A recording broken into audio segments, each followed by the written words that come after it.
의 후원 회장을 하면서 카피라이터 몇 명을 두고 이제 추후에 밝힐 공영 홈쇼핑에 그 손혜원이하고 연결된 비리는 이제 좀 이따 다음번에 밝히겠는데, 그거를 앞서서 심부름을 하고 손혜원이가 자기 사무실 일부를 잘라서 파티션만 해놓고 공짜로 쓰게 하는 후원 회장 같은 역할을 하는 사람입니다.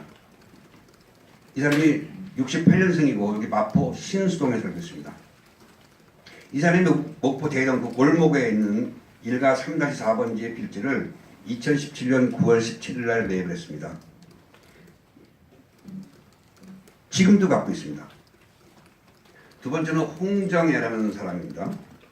이 여자는 손혜원이의 서울역과 신촌에 있는 하이엔드 코리아 매장에 여자 의류, 여자 모자, 여자 머플러, 신발 이런 것들을 제작 및 다른 데서 사다가 약간 가공을 해서 물건을 납품하는 사람입니다. 이 사람이 서울의 논현동을 사는데 그 골목에 2017년 7월 10일 날 매입을 합니다. 아무 연고도 없는 사람입니다. 근데 본인은 아니라고 하겠죠. 이게 밝혀지지 않은 건데, 제가 지금 처음 밝히는 건데, 더 웃기는 건 홍정이라는 사람이 2017년 7월 10일 날 샀다가 2018년 4월 23일 날 손혜원이의 크로스포인트 무례재단으로 명예를 넘겼습니다. 이거는 제가 갖고 있는 소리가 다 있으니까 여러분한테 말씀드리는 거고, 이거 딴 데 가서 얘기를 했는데 아무런 변명도 못한 것입니다. 이따가 이 사람들을 어떻게 찾았는지 설명을 드리겠습니다. 김은주라는 사람입니다. 이 사람도 똑같이 납품업자입니다. 이 사람은 상봉동에 집을 사는데 그 골목에 두 채의 집을 지금도 보유하고 있습니다. 조수희라는 여자입니다. 이 사람도 납품업자입니다. 이 사람은 대위동과 또 한 곳에, 약간 더 옆에 있는 붙어 있는 곳에 두 군데의 부동산을 2017년 9월 2일과 9월 3일 매입을 했습니다. 자, 지금 밝혀진 게 이름이 4개가 나왔고 필지가 7개가 추가로 됐습니다. 만약에 이게 사실이 아니라면 저를 고소하셔도 됩니다. 이 사람들을 만나기 위해서 집을 두세 차례 방문했는데 다들 문을 안 열어주더라고요. 장병인 씨는 속된 말로 잠수입니다. 장병인 씨를 잡아야 됩니다. 공영 홈쇼핑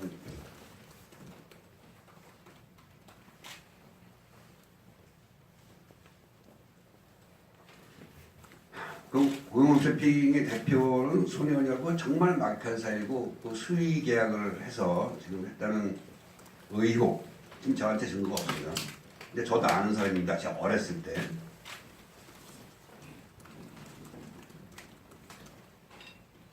혹은 어떤 방송에서 옛날 사귀었던 사람이라고 하는데 저도 그렇게 알고 있습니다. 아니면 아닌 거고요. 근데 저는 아는 사람입니다. 그래서 이제 그거는 내용은 따로 하고 있는데 다음번에 제가 밝히도록 하겠습니다. 다른 곳에서도 이 관계를 캐고 있더라고요. 그 다음에 그 남산에 4개가 있습니다. 어저께 제가 출연했던 거에 방송을 보셨던 분도 혹시 있을지 모르겠는데 남산 4개까지는 제가 압니다. 왜냐하면 제 딸이 대걸 졸업하면서 제가 집에서 하도 청소를 안 하길래, 이 얘기 처음 하는 겁니다. 청소를 안 하길래 제가 어느 집 부모라면 그렇게 말할 수 있잖아요. 너 엄마한테 설거지도 안 해주고 도와주지도 않을 거라면, 그리고 청소도 안 하고 너무 더럽게 했으니까 너 그러려면 집 나가 그랬어요. 대학생 때.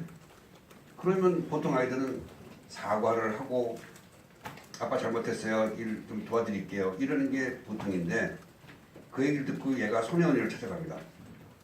손혜원이가 잘됐다. 집 나와. 그래서 대학 때부터 집을 나갔습니다. 그래서 손혜원이가 거처를 마련해 준 게 바로 이 콘도입니다. 그 이후에 돌아올 수 있는 길이 있었지만 제 딸에게 광고를 소개해주고, 지금 연예인인데 내가 손가영이라고 합니다.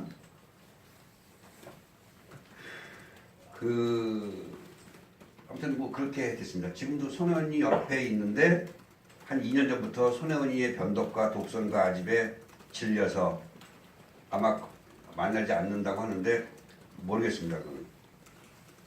제가 성격이 너무 직진이라서 이런 자식을 잘 못 봅니다. 그래서 그 대학교 때 다른 집이라면 돌아와서 저한테 사과하고 했으면 없어지는 일 아니겠습니까? 보통 집들 그렇잖아요. 근데 손혜원이가 데려가서 얘를 방을 줬던 집을 줬던 그 집이 바로 남산 콘도입니다. 근데 그 당시에 그래서 얘기를 들으면서 네 채까지 전 가보지도 않았어요. 그 당시에는 이번에 갔습니다. 근데 네 채까지 있었는데 그 위에 분명히 더 있을 것이라 하고 지금도 저희가 뒤지고 있습니다. 근데 어저께 제가 발표한 것 중에서 이 이후에 추가로 분명히 있을 건데 그 중에 하나는 불과 얼마 전에 손혜원이의 큰오빠, 제 큰형의 이름이 손국이라는 이름으로 명의 변경을 하고 팔았어요. 왜 명의 변경을 하고 팔았는지는 모르겠는데 아무튼 그렇게 팔고 또 하나는 손혜원이가 직접 팔았습니다. 근데 제가 등기부등본이 있는데 어저께 얘기했는데 손혜원이가 판매한 가격이 8억입니다. 이게. 근데 손혜원이가 판매하고 그거를 산 사람이 2년 남짓 만에 다시 팔았는데 16억입니다. 그래서 제가 부동산 가서 물어봤어요. 손혜원이가 팔았을 당시에 부동산 가격이 이 아파트가 이 빌라가 아주 고급 빌라입니다. 얼마 정도 갔느냐 그러니까 평균 금매물이 12억 그렇지 않으면 13억이 나갔다고 그래요. 그렇지 않습니까? 우리나라에 남산에 있는 콘도가 2년 사이에 8억에서 16억 오르는 게 없지 않습니까? 그래서 어저께 제가 얘기는 분명히 다운 계약서일 것이다. 좀 계속 조사하고 있습니다. 거의 그렇지 않을까라고 생각합니다.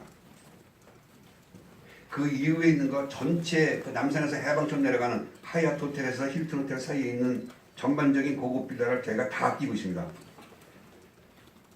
아마 추가로 나올 것이라고 생각이 되고 제가 이거를 밝힌 거는 추가 의혹이 나온 건 정말 아주 고마운 일이고 이게 추가 부동산이 나오면 고마운 일이고 제가 이거를 밝히는 건 뭐냐면 손혜원이는 자기에 대한 이런 의혹이 생길 때 뭐라고 그랬냐면 자기는 부동산에 관심도 없고 투기를 한 적도 없고 부동산에 관심도 없다 그랬어요.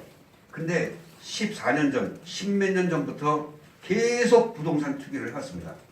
심지어 저희 어머니가 정릉에 살았어요. 아버지 돌아가시기 전까지 같이. 저도 거기 살았습니다. 근데 거기 지하에 방이 있으니까. 그거를 어머니가 연로해서 혼자 아버지 돌아가시고 혼자 사시기가 좀 어려우니까 손혜원이가 요양원이라는 데 어머니를 집어넣었어요. 자기가 모시고 사는 것도 아니고.